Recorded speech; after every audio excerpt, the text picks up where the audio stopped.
Yeah, I think just again, like we've been saying for the last couple of weeks, just starting off a little bit quicker.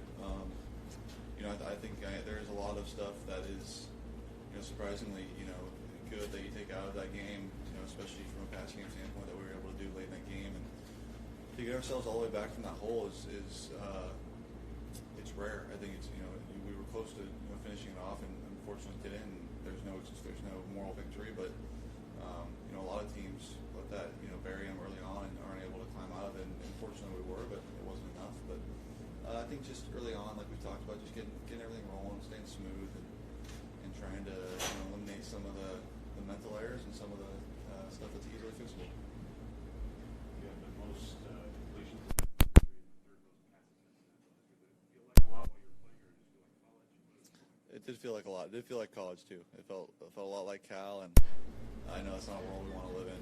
It's not built for success that way. Unfortunately, we were down early and had to use that as our game plan, and I don't think that's something we want to live by. How do you evaluate your performance? For more than 500 yards, but Yeah, I think just like I mentioned, there's a lot of good and a lot of bad. I think there's some plays that I thought were really good and some were really bad. I think you try to evaluate each one by their own entity and try not to group any together. But we dropped back, I think what it was 68 times or something, and maybe even 70, including a sack or so. And so you try to take that with a grain of salt, knowing that it is going to be a little bit different sample size. And but again, yeah, there was some stuff that I was really happy with, and a lot of stuff in the pass game with myself and the up front and the receivers that actually was good, but it wasn't enough to win, and we need to be a lot better. have your fumbles been discussed? You fumbled in a number of games in a row now, obviously not losing all of those fumbles, but is it something that's being worked on? It's really happened when I'm throwing, so it is something that I'm conscious of, but I have to throw. So it's really happened when I'm bringing the ball back, and it's just been coincidence. But I've prided myself in ball security and taking care of the football and not turning the ball over throughout my career, and that's something that I need to do a better job of for sure. And it'll start some practice, just being better in practice every day, and moving that into the game.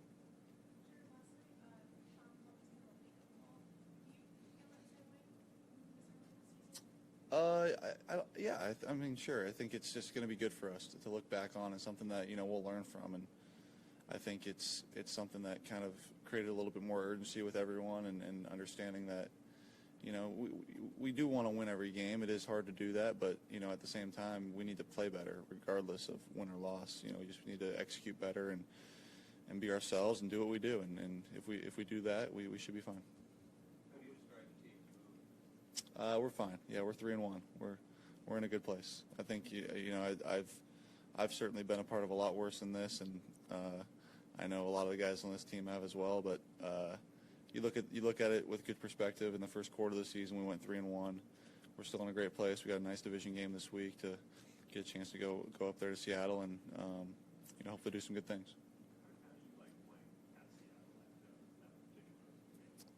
It's loud. It should be loud. It should be rocking. Thursday nighter. Should be fun. Should be a good one.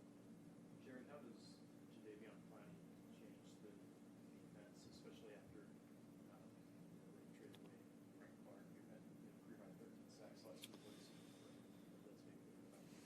Yeah, he's a great player and has been for a long time. And I think anytime you have a really good pass rusher like that, you have to be aware of him and know where he's at. But we're going to play our game, and we have good O linemen to block as well. But Jadeveon's a great player, and we will be aware of him. Couple more, guys.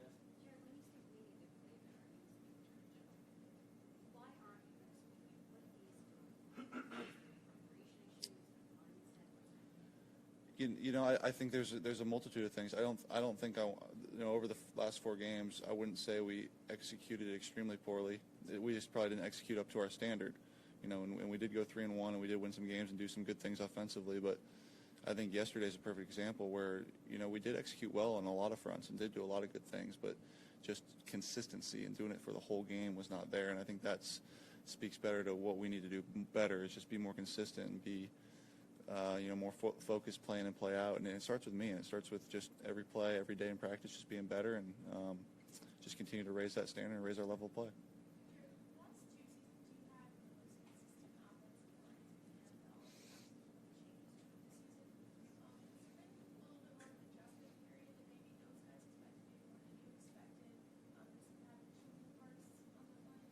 You know, I don't think that's, you know, any part of it. I think they've done a good job, both those guys. I think Brian stepped in really well and has become, you know, a leader up there and making the calls and doing everything he should be. And Joe's done a great job in his own way, too. I think it's been good seeing them grow. They're both still young, of course, and still learning, but we've got good players up front. You know, that's not a problem, and they're doing a great job and working their butt off every day. And, you know, I expect them to continue to be hard on themselves as well as all of us are, but they're doing a great job, and expect them to continue to get better.